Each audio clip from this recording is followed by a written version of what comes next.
जांजगीर चांपा जिले के तीनों विधानसभा क्षेत्र का मतगणना की प्रक्रिया पूरी हो गई है और जांजगीर चांपा जिले के तीनों विधानसभा में कांग्रेस ने परचम लहराया है। बता दें कि विधानसभा क्षेत्र में बीजेपी के कद्दावर नेता है और नेता प्रतिपक्ष नारायण चंदेल से कांग्रेस के प्रत्याशी व्यास कश्यप ने 6071 मतों से जीत हासिल की है। वहीं अकलतरा विधानसभा में बीजेपी के प्रत्याशी सौरभ सिंह को उनके भतीजे कांग्रेसी प्रत्याशी राघवेंद्र सिंह ने पटखनी दी है और 22,758 मतों से जीत हासिल की। बताते चले कि अपनी जीत पर राघवेंद्र सिंह ने क्षेत्र की जनता और कांग्रेस पार्टी के नेताओं को धन्यवाद दिया। साथ ही राज्य में सरकार नहीं बनने के बाद भी क्षेत्र की जनता की सेवा के लिए तत्पर रहने का भरोसा दिलाया है। वहीं पामगढ़ विधानसभा में कांग्रेस प्रत्याशी शेषराज हरबंश ने बीजेपी के संतोष लहरे को हराया है और 16,174 मतों से जीत हासिल की है। वहीं बसपा के विधायक इंदु बंजारे तीसरे स्थान पर रहे। मैं सबसे पहले सभी वोटरों का, क्षेत्र के लोगों का, वरिष्ठों का और जितने भी कार्यकर्ता हैं सभी का धन्यवाद देना चाहूँगा कि जिन्होंने इतना भरपूर आशीर्वाद दिया और इतनी लंबे मतों से मुझे जीत हासिल हुई है। और रणनीति की बात करें तो कोई रणनीति नहीं थी, लोगों के बीच जाके आशीर्वाद मांगा। जो सरकार के 5 साल के काम थे, मेरे पिताजी के साथ जो उनका जुड़ाव था, तो भरपूर आशीर्वाद मुझे।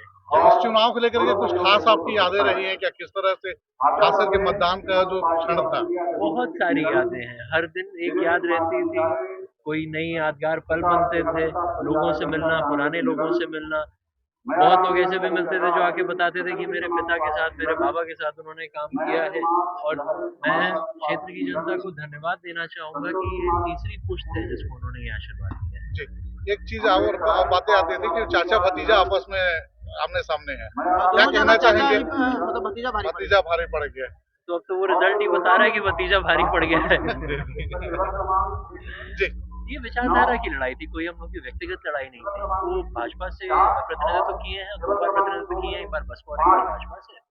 कांग्रेस ने मुझे टिकट दी, मेरा परिवार शुरू से कांग्रेस से ही जुड़ा हुआ है, तो ये पार्टी की विचारधारा की लड़ाई थी, इसमें कोई व्यक्तिगत लड़ाई हम लोग की नहीं। इस जीत को किस रूप से देख रहे हो? क्या किसकी जीत? इस जीत को मैं कांग्रेस पार्टी को और अपने पिता को समर्पित करना चाहूँगा। जांजगीर विधानसभा के अंतर्गत जो 3 विधानसभाएं थी, जांजगीर, अकलतरा और पामगढ़ में सुबह 8 बजे से मतगणना का कार्य संपूर्ण सुरक्षा व्यवस्था के बीच में प्रारंभ कराया गया था। संपूर्ण मीडियाकर्मी, जनप्रतिनिधि और के सहयोग से बड़े शांतिपूर्ण ढंग से तीनों विधानसभा का मतगणना का कार्य संपन्न कराया गया है। और तीनों आरोप के द्वारा बीजेपी प्रत्याशी जो कि कांग्रेस पार्टी से रिलेटेड थे, इनको तीनों को प्रमाण पत्र भी जारी कर दिया गया है। यहाँ के द्वारा हम पूरे कार्यकर्ताओं के बल पर इस विधानसभा चुनाव पे डटे रहे और इवन मतगणना तक हमारे कार्यकर्ता अपने टेबल तक बैठे रहे। भले ही हम पहले राउंड में आगे हुए, दूसरे राउंड में कुछ कम वोट से आगे रहे, पर अंतोगत्वा आगे पीछे होता रहा, परंतु हमारे कार्यकर्ता डटे रहे अंतिम समय तक। चूंकि हमें पता था परिणाम जांजगीर चांपा विधानसभा में जीत व्यास कश्यप और कांग्रेस की सुनिश्चित है। मैं धन्यवाद देना चाहूंगा हमारे सभी मतदाता भाई बहनों को, जिन्होंने प्रत्यक्ष रूप से सहयोग देकर व्यास कश्यप के ऊपर भरोसा दिलाया और व्यास कश्यप भी भरोसा दिला रहा है। हमारे पूरे इस जांजगीर चांपा विधानसभा के कार्यकर्ता, मतदाता सभी को, आप सबके लिए एक जन सेवक के तौर पर मैं सदा उनके पास समर्पित भाव होकर मैं काम करूंगा और आने वाले समय में यहाँ पुनः कांग्रेस बढ़े और आगे रहे, ऐसा प्रयास मेरे द्वारा होता रहे। 13वां राउंड के बाद आपकी स्थिति कैसा लग रहा था? नहीं, कहीं पे मैं चिंतित नहीं था। मैंने कार्यकर्ताओं को भी कहा था कि आप धैर्य रखना, जांजगीर चांपा 105 बूथ तक अगर हम 5-6 हजार से भी अगर पीछे रहेंगे, उसके बावजूद भी हमारी जीत तय होगी। कार्यकर्ता इस मेरी बात को भरोसे पे रखे और वो खरे उतरे। उनमें सभी मतदाताओं को पुनः धन्यवाद देना चाहूंगा। ये तो चुनाव में हार जीत लगा रहता है, किसी की तरफ जो समर्थन किए हैं मैं आभारी हूँ, मैं उनका ऋणी हूँ, पर मैं अपने आप को भी इस बात के लिए ध्यान दूंगा कि किस जगह से मैं, किस पोलिंग से मैं पीछे रहूं। आने वाले समय में मेरा प्रयास रहेगा कि उनका भी सम्मान रहे। और अपने आप को मैं कमजोर मानता हूं इस विषय पे कि कहीं हमारी कमजोरी रही है। आने वाले समय में उस भूल को सुधार करेंगे और कांग्रेस की पुनः तैयारी हमारी लोकसभा की चालू हो जाएगी कल से। जांजगीर में जब बीजेपी जीतती है तो कांग्रेस के राज्य में सरकार होगी। ऐसा नहीं, जब कांग्रेस की ना, ऐसा नहीं है।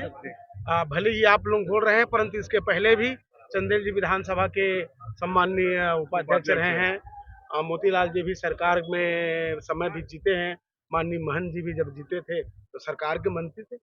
उम्मीद थी कि छत्तीसगढ़ में कांग्रेस की इतनी अच्छी घोषणा पत्र और जो काम किया है हम जनता के बीच तक नहीं पहुंचा पाए। और भारतीय जनता पार्टी ने जो झूठे फार्म भरवाकर अनर्गल प्रचार तंत्र को बढ़ाकर वो भले ही आज जीत हासिल कर ली है, परंतु जनता, मुझे आशा भरोसा है कि वर्तमान में जो बीजेपी की सरकार है, साल भर के बाद यही जनता पुनः भूपेश बघेल और कांग्रेस को याद करेगी।